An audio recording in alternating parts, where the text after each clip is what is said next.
अखंड ज्ञान के आर्टिकल्स लिख लिए, हमने कभी आपकी सेवा तो महाराज जी की ही नहीं। और ये कितना बोरियत भरा काम है, हर समय यही करते रहो।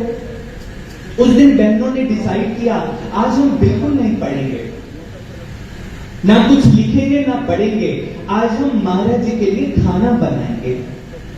शाम के समय महाराज जी ब्रेकफास्ट लेते थे समाधि से पहले, तो बहनों ने क्या किया, महाराज जी के लिए सेवियां बनाई, जूस निकाला और गुरु भाई को जिनकी सेवा होती है महाराज जी को ब्रेकफास्ट परोसने की, उनको कहा कि हम महाराज जी के लिए लेकर आएंगे, आप कृपया ये भोजन महाराज जी तक पहुंचा देना।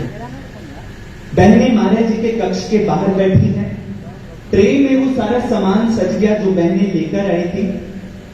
ट्रे भीतर गई, बहनें बहुत उत्साहित हैं कि महाराज जी आज उनका बनाया भोजन ग्रहण करेंगे। लेकिन जैसे ट्रे गई थी, एज इट इज ट्रे बाहर आ गई, वैसे बिल्कुल बाहर आ गई। महाराज जी ने उसमें से कुछ छुआ तक भी नहीं। अब उनके मन में आया, महाराज जी हमने इतने भावों से बनाया और आपने हमारा भोजन स्वीकार नहीं किया।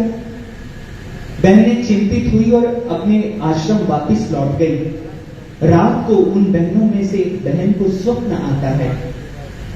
वो बहन जी क्या देखती हैं, महाराज जी पीतमपुरा की छत पर खड़े, ग्रिल के पास, यानी उस तरफ रोड है और नीचे संगत ही संगत है जो महाराज जी के दर्शन कर रहे हैं। और महाराज जी के हाथ में वही जूस का गिलास है जो बहन जी जूस का गिलास शाम को महाराज जी के लिए लेकर गए थे।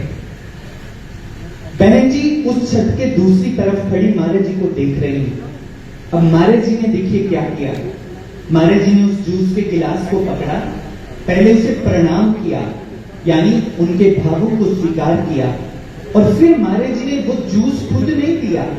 महाराज जी ग्रिल की तरफ मुड़े, रोड की तरफ मुड़े, और जहां संगत खड़ी थी महाराज जी ने वो जूस का गिलास वहां पर ऐसे करके नीचे गिरा दिया।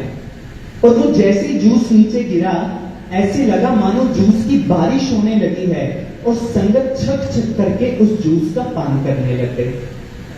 जब सारा गिलास खाली हो गया तो महाराज जी वापिस मुड़े उन बहन जी की ओर, और महाराज जी ने गंभीर होकर के कहा, इस हार्ड मांस के शरीर की सेवा करके तुम क्या प्राप्त कर लोगे? अगर मेरी सच्ची सेवा करनी है तो जाओ समाज की सेवा करो, लोग प्यासे हैं उन्हें ज्ञान का अमृत बांटो, ये दो जाकर, ये मेरी सच्ची सेवा है।